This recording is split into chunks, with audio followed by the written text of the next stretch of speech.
Hello friends, good afternoon all of you. एक बार फिर से आप सभी लोगों का जीएस वर्ल्ड के ऑनलाइन प्लेटफॉर्म पे स्वागत, अभिनंदन और इस्तकबाल। सारे लोग फ्रेंड जल्दी से आइए। गायत्री, उत्तरा पनवर, दिव्याशी, शिवहारे, अरुण कुमार पंडित, जितने भी लोग आ चुके हैं फ्रेंड्स, चलिए एक बार हम लोग फिर से बढ़ते हैं अपने इंडियन पॉलिटी यूपीपीसीएस 2022 के बैच में आगे चलते हैं। सब लोग फटाफट जुड़ते रहिए और भी साथियों को क्लास में जोड़ते रहिए और हम लोग चलते हैं सीधे अपनी क्लास में। चलिए, और उम्मीद करते हैं कि अगर आप लोग रिवीजन अच्छे से कर रहे होंगे, वीडियो फिर से देखते रहे होंगे, जो शॉर्ट नोट्स बनाया है उसको आप लोग अच्छे से पढ़ते होंगे, तो अच्छे से आपकी तैयारी आगे चल रही होगी। दूसरी बात, अभी लेखन शैली 2-3 दिन में आपके पास इतने मैटर आ जाएंगे। अभी आपके पास लिखने के लिए थोड़ा सा क्वेश्चन भी कम है, क्योंकि अभी टॉपिक स्टार्ट हुआ है। जैसे जैसे टॉपिक आगे बढ़ता जाएगा तो मैं कुछ महत्वपूर्ण प्रश्नों की सूची भी आपको दे दूंगा अभ्यास करने के लिए।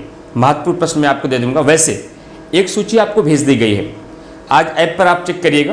क्लास के बाद हो सकता है आपने चेक किया हो, अगर नहीं चेक किया हो तो क्लास के बाद चेक करिएगा। मैंने एक पूरी PDF कंप्लीट आपको सेंड करा दी है, क्योंकि नोट्स की कल मैंने डिटेलिंग नोट्स बच्चों तक कब तक पहुंच पाएगी, क्योंकि एडमिशन बच्चों के हो रहे हैं, कुछ के हो चुके हैं। सारे नोट्स एक साथ डिलीवर्ड होने हैं। नोट्स 2 स्टेप में जाएगा। फर्स्ट स्टेप में आपका शायद हिस्ट्री है और साइंस होगा, ज्योग्राफी और पॉलिटी होगा, एक सब्जेक्ट कोई और है। सेकंड स्टेप पे फिर नोट्स आपका जाएगा। तो नोट्स ये जो आपको पहुंचेगा नियर अबाउट 10 जनवरी से 12 जनवरी 13 जनवरी तक पहुंचेगा ये नोट्स।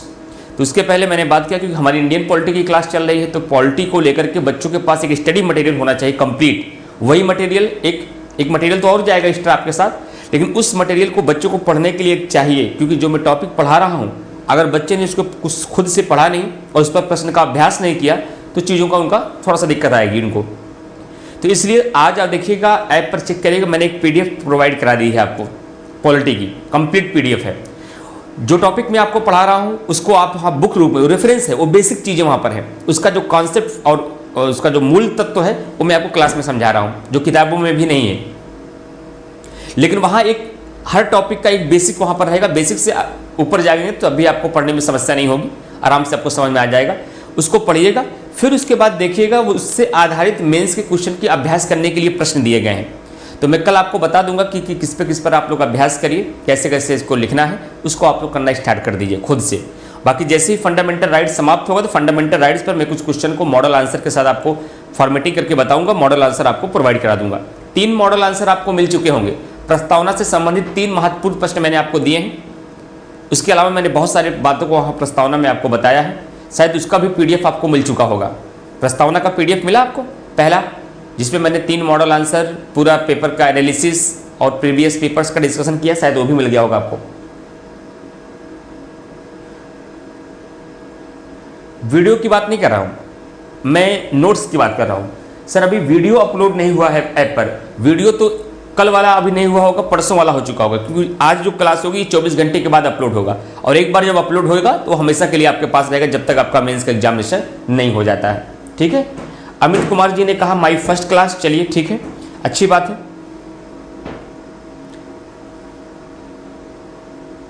वो टीम का ही है, वो टीम का नोट्स है वो, बट ये है कि स्टडी मटेरियल के रूप में बेस्ट है। अभी एक दूसरा नोट्स और भी आपको मिलेगा। हमारा जो है क्लास में है, हम जो समझाएंगे यहां समझाएंगे आप।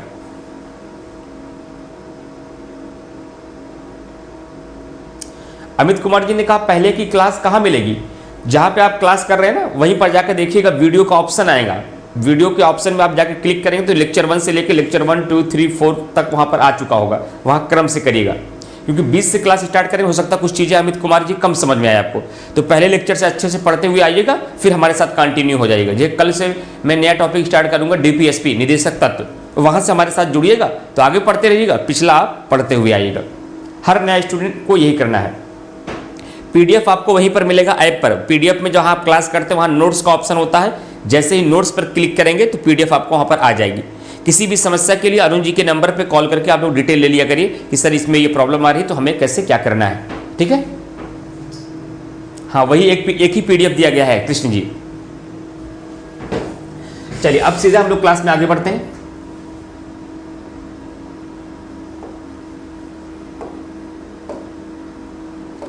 मूल अधिकार को हमने कर दिया था, क्या क्या मैंने बता दिया। अमित कुमार जैसे और भी साथी नया है वो, ताकि उनको आइडिया लग जाए। मूल अधिकार में मैंने सबसे पहले मौलिक अधिकारों का अर्थ बताया आपको। मौलिक अधिकारों का अर्थ बताया मैंने आपको।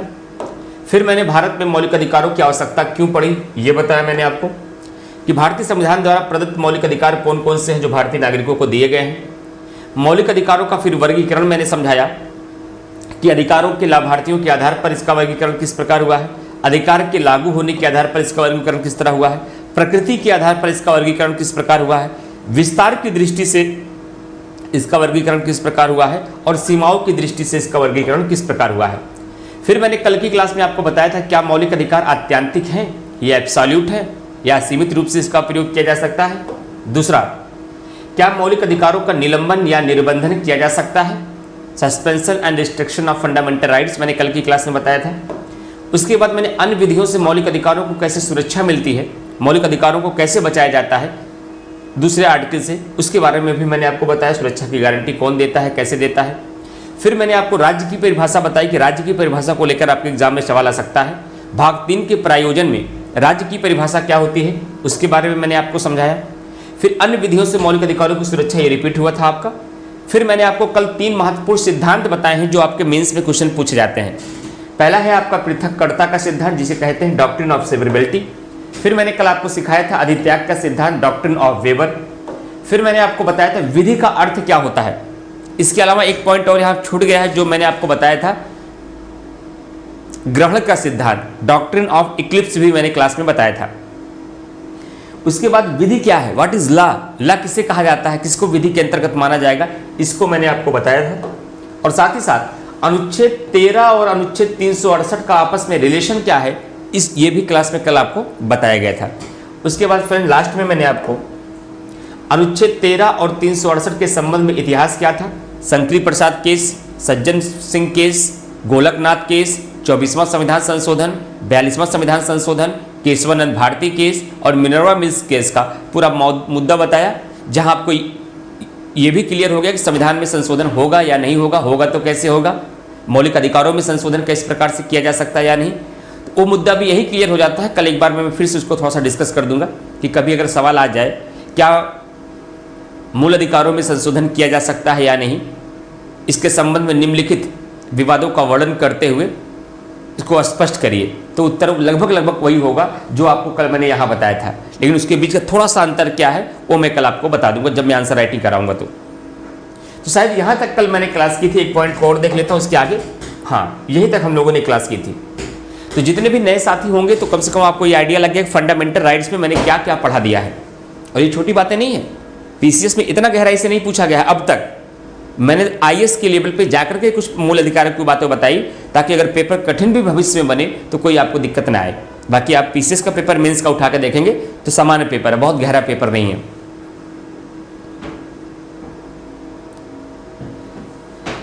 लता सिंह जी कह रही सर मेरी भी बात का रिप्लाई दिया करिए। ठीक है, अगर नाम आ जाएगा तो जरूर दे दिया जाएगा, बाकी पढ़ाते रहेंगे, आपका कमेंट नीचे चला गया तो अलग फैक्टर है। सर ग्रहण का सिद्धांत का बस शॉर्ट नोट्स बता सकते हैं। हाँ, शॉर्ट नोट्स ही आएगा, जब भी आएगा शॉर्ट नोट्स ही आएगा इस पर।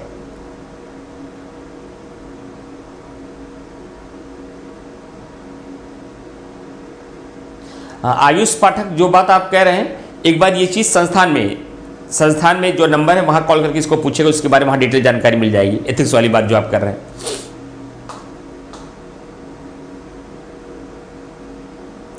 चलिए, तो लता सिंह बताइए क्या कहना चाहती हैं, तो आपकी बात का भी रिप्लाई दे दूं एक बार।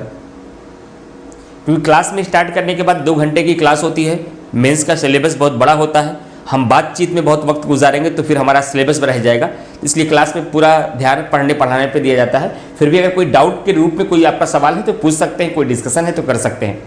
बावजूद उसके अगर मेंस की क्लास वाले स्टूडेंट्स को कोई दिक्कत आ गई तो मान लीजिए क्लास में आप लगातार पूछते रहे, मैं पढ़ाने में मस्त रहा, आपकी बात नहीं सुनी, आप निराश, ये कैसा क्लास है, हम तो हमारे सर से कोई कांटेक्ट ही नहीं हो पा रहा है, सर से मेरी ये क्वेरी थी, इस क्वेरी का जवाब कौन देगा, तो आप हमारे व्हाट्सअप नंबर पे मैसेज कर सकते हैं सिर्फ इस बात को लेकर के, ये प्रॉब्लम है सर, इसको सॉर्ट आउट कर दीजिए। तो ऐसे अगर कुछ मैसेज पड़े रहेंगे तो अगर मुझे लगेगा ये सब बच्चों की परेशानी हो सकती है तो उस डाउट को मैं क्लास में ही डिस्कस कर दूंगा। तो 7068507275 इसका प्रयोग कब करना है? जब आपको किसी भी जगह कोई डाउट हो जाए, ना समझ आए, नहीं हल्का सा भी डाउट बोला सर को भेजते हैं, ऐसा नहीं। जब आप वीडियो को भी देखने के बाद, स्टडी मटेरियल को भी पढ़ने के बाद फिर भी चीज़ें आपको कंफ्यूज कर रही हैं, तो फिर आप उसको फोटो क्लिक करिए, जो आपका सवाल है वो हमारे व्हाट्सएप पे आप डाल दीजिए।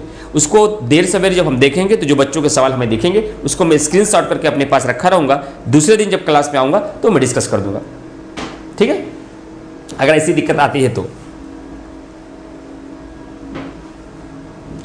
अब चलिए, अब आज के टॉपिक पे ले चलते हैं। तो एक क्वेश्चन आपका मूल अधिकार से न्यायिक पुनरीक्षण को, वैसे ये क्वेश्चन देखिए, अब जुडिशरी पे हमको नहीं पढ़ाना पड़ेगा ये, जब मैं न्यायपालिका पढ़ाऊंगा तो न्यायपालिका में मुझे ये न्यायिक पुनर्विलोकन नहीं पढ़ाना पड़ेगा, जबकि ये टॉपिक वहाँ भी है, लेकिन इसी टॉपिक को मैं मूल अधिकार से ही जोड़ के यहाँ पढ़ा दे रहा हूँ, तो वहाँ पे मुझे उसकी आवश्यकता पढ़ाने की नहीं पड़ेगी।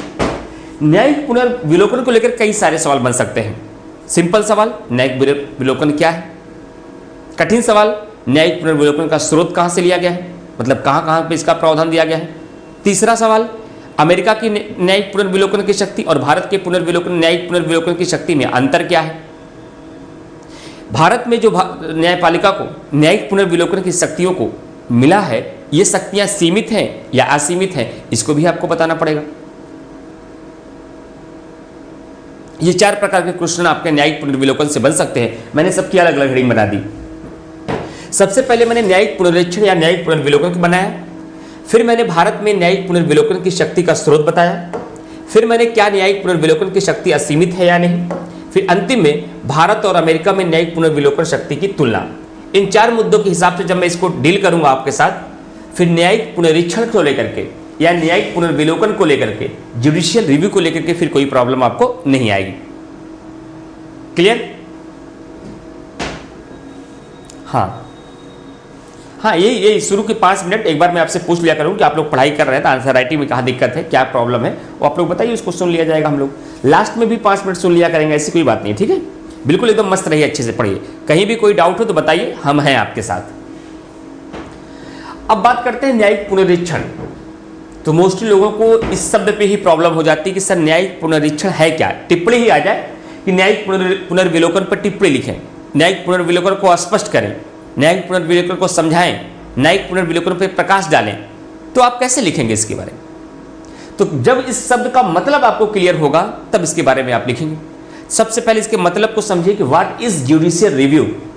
न्यायिक पुनर्विलोकन का मतलब क्या होता है, इस न्यायिक पुनर्विलोकन का स्रोत कहां से लिया गया है, और न्यायिक पुनर्विलोकन के तहत इसकी पावर किसके पास है, संसद के पास है, कार्यपालिका के पास है, या न्यायपालिका के पास है, या किसी व्यक्ति के पास है। तो ध्यान दीजिएगा, ये जो जुडिशियल रिव्यू शब्द है ना, इस शब्द का प्रयोग या इस शक्ति का प्रयोग न्यायपालिका करती है। कार्यपालिका के पास कोई न्यायिक पुनर्विलोकन की पावर नहीं है, विधायिका यानी संसद के पास भी कोई न्यायिक पुनर्विलोकन की पावर नहीं है, हमारे और आपके पास भी कोई न्यायिक पुनर्विलोकन की शक्ति नहीं है। न्यायिक पुनर्विलोकन की शक्ति न्यायपालिका के पास होती है। लेकिन न्यायिक पुनर्विलोकन का अर्थ क्या होता है, इसको समझना है आपको इस हेडिंग में। तो अगर मैं न्यायिक पुनर्विलोकन की बात करूं फ्रेंड्स, ध्यान रखिएगा, पहला पॉइंट,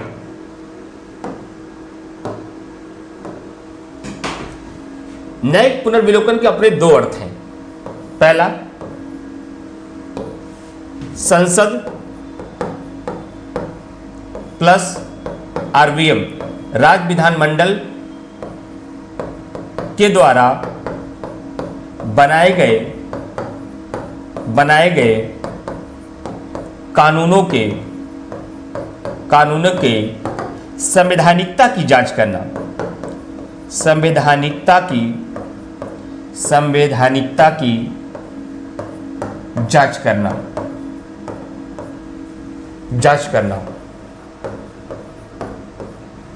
ये पहला पॉइंट है कि संसद प्लस राज्य विधानमंडल के द्वारा बनाए गए कानून के संवैधानिकता की जांच करना, ये पहले शक्ति है न्यायिक पुनर्विलोकन के तहत। दूसरी, जब कभी भी न्यायपालिका के द्वारा कोई भी फैसला सुनाया जाएगा तो फैसला किस आधार पर सुनाया जाता है, कुछ उनके सामने प्रमाण आते हैं, पहले पक्ष के आते हैं, दूसरे पक्ष के आते हैं, दोनों पक्षों को देखता है, उसके बाद संविधान को पढ़ता है, उसके बाद उसकी व्याख्या कर देता है। लेकिन मान लीजिए जब उसने किसी मुद्दे को लेकर व्याख्या किया हो, उसके पास जो प्रमाण आया हो, जो सबूत आया हो, वह उसके पास इतना बेहतर न रहा हो। एग्जाम्पल के तौर पर किसी व्यक्ति को लेकर के उन्होंने कोई फैसला सुना दिया किसी मामले में, लेकिन उस मामले को लेकर जब फैसला न्यायपालिका के द्वारा सुनाया गया तो उनके पास जो प्रमाण थे उसी प्रमाण के आधार पर सुना दिया।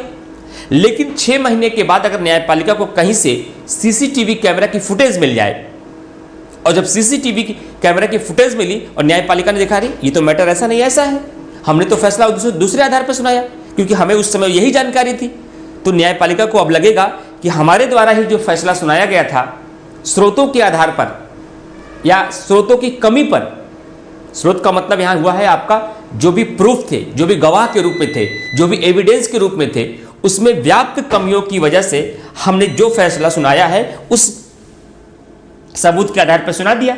लेकिन जब हमारे पास स्रोत अधिक हो गए तब हमको यह पता चल रहा है कि हमारे द्वारा सुनाया गया फैसला ही जो था वो क्या था, गलत था।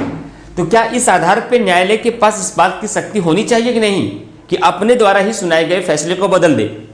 जैसे मान लीजिए मैं आज आपको न्यायिक पुनर्विलोकन पढ़ा रहा हूं, मैंने अब तक 10 किताबों को पढ़ा, 10 यूनिवर्सिटी के नोट्स को पढ़ा, 10 टीचर से पढ़ा, 10 प्रोफेसर से पढ़ा, फिर खुद से सीखा, बहुत सारी एनसीईआरटी की बुक को पढ़ा, बहुत सारी और राइटर्स की बुक को पढ़ा। लेकिन मान लीजिए कि आपको न्यायिक पुनर्विलोकन को पढ़ने के पश्चात मैं किसी एक और अच्छी रिसर्च बुक को मैंने देखा, जेएनयू की किताब और आई है न्यायिक पुनर्विलोकन पे, और उस सिद्धांत को देखा, कुछ मुझे नई बातें और मिल गई कि न्यायिक पुनर्विलोकन का नुकसान क्या है, फायदा क्या है। उसको देखने के बाद लगा नहीं यार इसके तो ज्यादा फायदा है, नुकसान तो कम है। और वर्तमान में अगर मैं इसका नुकसान बताया हूं तो क्या अगले बैच में किसी बच्चे को पढ़ाऊं तो इस आधार पर मुझे अपना विचार बदलना नहीं चाहिए कि नहीं एक बार तो बच्चों को मैंने बता दिया, कैसे मेरी तो बेइज्जती हो जाएगी। क्या मुझे ऐसा करना चाहिए? या ज्ञान के आधार पर जब चीजों के स्रोत और बढ़ गए, हमारे पास जानकारियां बढ़ गई, तो हमको अपने विचार भी बदलने चाहिए। सेम उसी तरीके से न्यायालय के द्वारा जो कुछ भी फैसला दिया जाता है, जो कुछ भी निर्णय सुनाया जाता है, वह अपने ही निर्णय को बदल करके उसकी दूसरी व्याख्या कर सकती है, और यही शक्ति क्या कहलाती है? न्यायिक पुनर्विलोकन की शक्ति कहलाती है। तभी आप बार बार कंफ्यूज होते हैं ना। सज्जन सिंह केस में न्यायालय ने मान लिया, गोलकनाथ केस में कह रहा कि नहीं मानेंगे।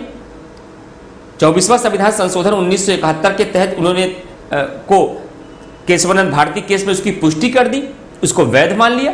फिर मिनर्वा मिल्स केस में 42वां संविधान संशोधन को रद्द कर दिया। ये कैसे करता रहता है न्यायपालिका? अपने जानकारी के मुताबिक, अपने ज्ञान के मुताबिक जैसे जैसे उनके पास सबूत बढ़ते जाते हैं, आधार बढ़ते जाते हैं, उस आधार पर वो अपने निर्णय को बदलता भी है, और जो अपने निर्णय की समीक्षा करके वह पुनः बदलता है, यही शक्ति क्या है? न्यायिक पुनर्विलोकन की शक्ति है।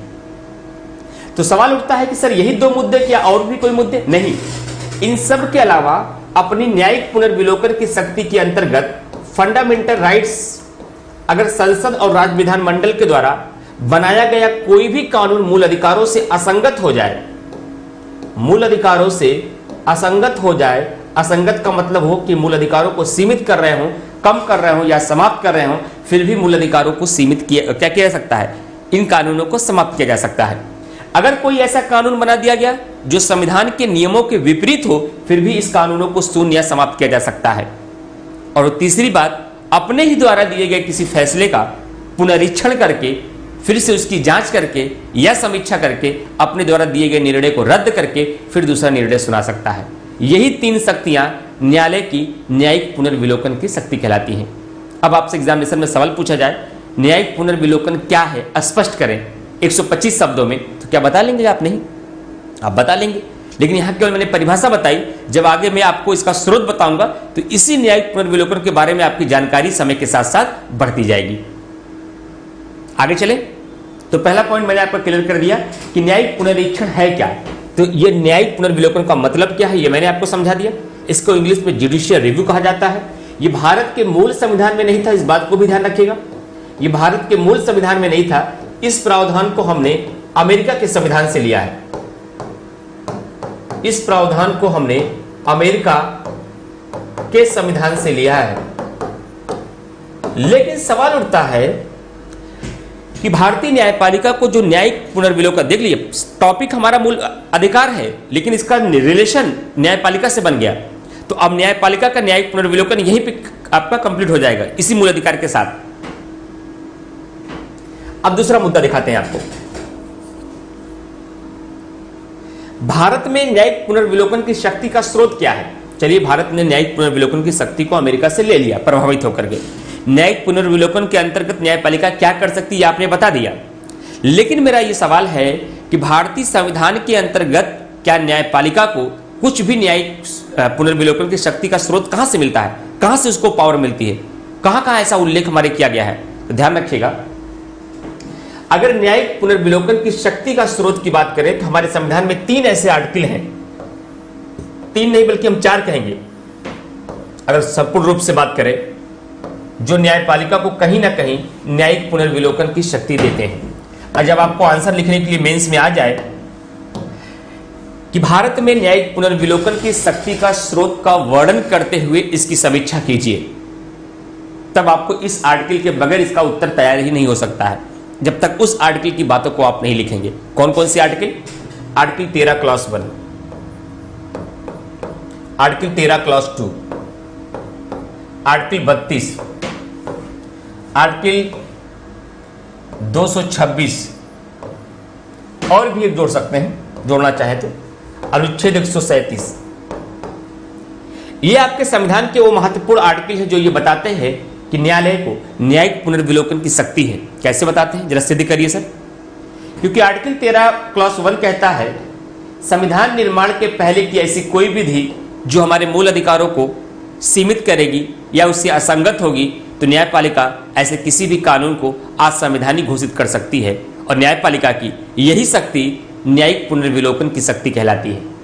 जबकि आर्टिकल 13 क्लॉज 2 भी यही कहता है कि संविधान के निर्माण के पश्चात संसद या राज्य विधानमंडल ऐसा कोई भी कानून बनाती है जो हमारे मूल अधिकारों से असंगत हो। असंगत का मतलब तो आप समझ गए होंगे ना, कल से लगातार असंगत असंगत समझा रहा हूं। असंगत का मतलब हुआ संविधान के नियमों के विपरीत हो, वह हमारे मूल अधिकारों को छेड़ रहा हो। छेड़ने का मतलब हुआ मूल अधिकारों को कम कर रहा हो, सीमित कर रहा हो, उसका उल्लंघन कर रहा हो या उनको समाप्त कर रहा हो। तो इस आधार पर न्यायपालिका संसद या राज्य विधानमंडल के द्वारा बनाए गए किसी भी कानून को समाप्त कर सकती है। आर्टिकल 32 के तहत मूल अधिकारों की सुरक्षा की गारंटी देने का कार्य कौन करता है? न्यायपालिका करती है। और इसकी गारंटी देते समय अगर आपके मूल अधिकारों का हनन होता है तो वह किसी भी संसद या राज्य विधानमंडल के कानून को समाप्त कर सकती है। 7068507275। सर मैं एक कमेंट 5 टाइम भी करूं लेकिन आप देख नहीं पाते, अच्छा है क्योंकि बहुत सारे लोग रहते होंगे ना। उसका कीजन है नहीं, जुडिशियल एक्टिविज्म दूसरा चीज है, न्यायिक सक्रियतावाद ये दूसरा है। ये न्यायपालिका में पढ़ाऊंगा आपको, जब न्यायपालिका पढ़ेंगे आप तो न्यायिक सक्रियतावाद पढ़ेंगे आप। इस पर सवाल आता है मेन से, बहुत सवाल आते हैं, मैं इसको बताऊंगा।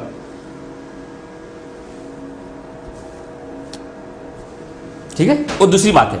न्यायिक पुनर्विलोकन जुडिशियल रिव्यू दूसरा है और जुडिशियल एक्टिविज्म दूसरा है। उसका कहीं ना कहीं मतलब दूसरा है। इसके बाद जो जनहित याचिका से उसका कॉन्सेप्ट आता है, विश्वास दीक्षित जी, जो आपका जुडिशियल एक्टिविज्म का कॉन्सेप्ट आता है वो जनहित याचिका से आता है। जो जनहित याचिका का प्रावधान आया जिसके जनक पीएन भगवती साहब कहलाते हैं, वो उसका संबंध है, यहां से उसका संबंध नहीं है। कार्य ऐसा ही कुछ उसका भी है लेकिन संबंध इससे नहीं है।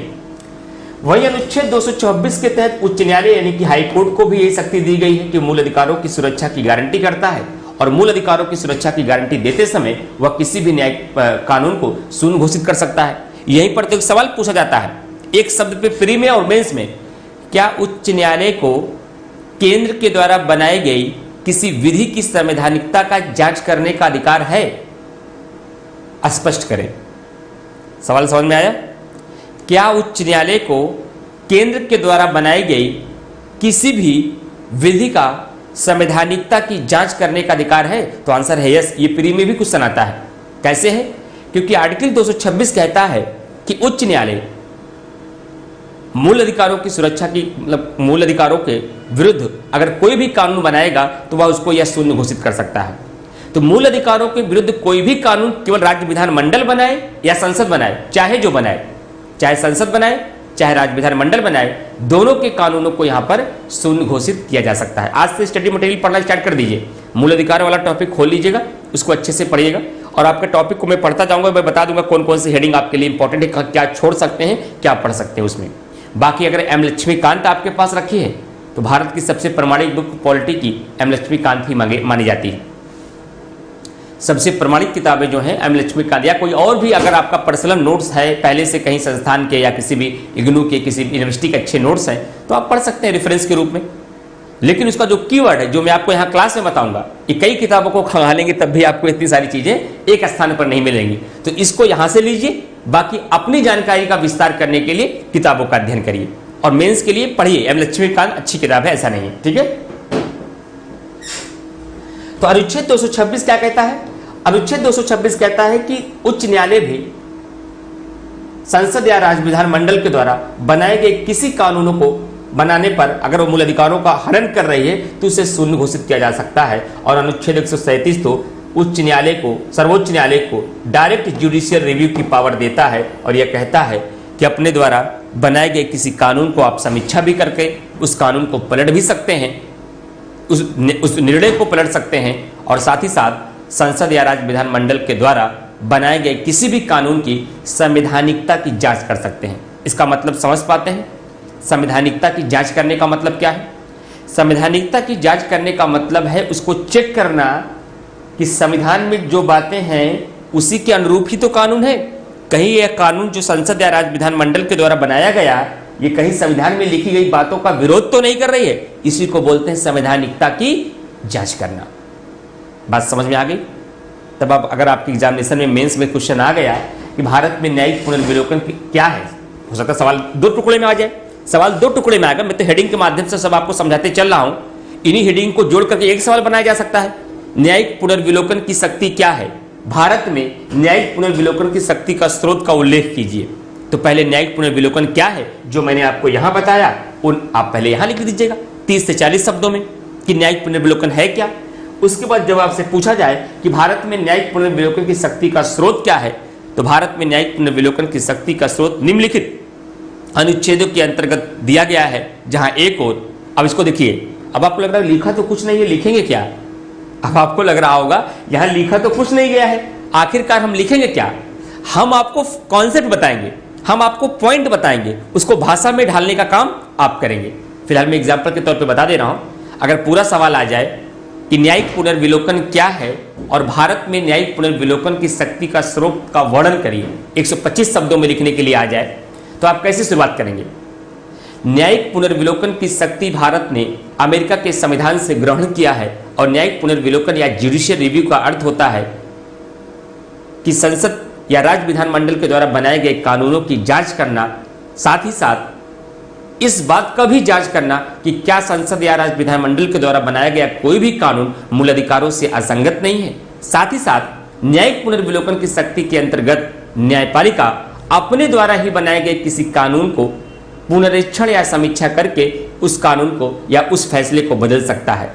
लेकिन पैराग्राफ चेंज, जहां तक बात है भारत में न्यायिक पुनर्विलोकन की शक्ति के स्रोत का, तो हमारे संविधान के भीतर अनुच्छेद 13, आप फ्लोचार्ट बना दीजिए, हमारे संविधान के भीतर फ्लोचार्ट बनाइए, 13 क्लास 1, 13 क्लास 2, 13 क्लास, उसके बाद आर्टिकल 32, 226 और 137 में दिया गया है। जहां एक और आर्टिकल 13 क्लास 1 कहता है कि संविधान निर्माण के पहले की ऐसी कोई भी विधि जो हमारे मूल अधिकारों से असंगत होगी तो उसे न्यायपालिका शून्य या संवैधानिक घोषित कर सकती है। वहीं आर्टिकल 13 क्लास 2 कहता है कि संविधान निर्माण के पश्चात संसद या राज्य विधानमंडल ऐसा कोई भी कानून बनाता है जो हमारे मूल अधिकारों से असंगत हो, ऐसे सभी कानूनों को न्यायपालिका असंवैधानिक घोषित करने की शक्ति रखती है। वहीं अनुच्छेद 32 के तहत जिसे संवैधानिक उपचारों का अधिकार की संज्ञा दिया गया है, न्यायपालिका इसके तहत 5 प्रकार के रेटों का प्रयोग करके मूल अधिकारों की सुरक्षा की गारंटी देती है। वहीं अनुच्छेद 226 के तहत उच्च न्यायालय भी मूल अधिकारों की सुरक्षा की गारंटी इन 5 प्रकार के रेटों के माध्यम से देती है।